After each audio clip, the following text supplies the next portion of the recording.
Hi hello అందరూ ఎలా ఉన్నారు? నేను మీ అభినయ కిరణ్.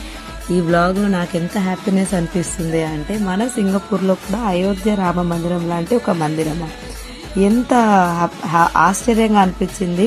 చూడండి ఎంత క్యూట్ గా ఓల్డ్ టెంపుల్ వి మినియేచర్ ఒక ఆర్కిటెక్చర్ ని అండ్ వాళ్ళు ఏం కన్స్ట్రక్ట్ చేయబోతున్నారో ఆ టెంపుల్ కన్స్ట్రక్షన్ ని పక్క పక్కన ఇచ్చారు. ఇది ఎక్కడో లేదండి, చాంగి విలేజ్ లో ఉన్న మన సింగపూర్ లో ఉన్న ఏకైక రామ మందిరము శ్రీ రామర్ టెంపుల్ లో ఉంది.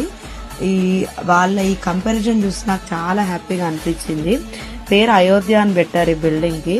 అంటే మన పాత తరం వాళ్ళు ఉన్న భక్తిని కొత్త తరం వాళ్ళకి ఆ స్పిరిచువల్ కనెక్షన్ ని ఇంకా స్ట్రాంగ్ గా డెవలప్ చేయడానికి. అండ్ ఇండియాలో ఈ మధ్య అయోధ్య టెంపుల్ ఎంత ఫేమస్ తెలుసు కదా. సో ఆ అయోధ్య టెంపుల్ చూసి వరల్డ్ వైడ్ గా కూడా చాలా మంది సేమ్ స్టైల్ ఫాలో అవుతున్నారు. Unity and identity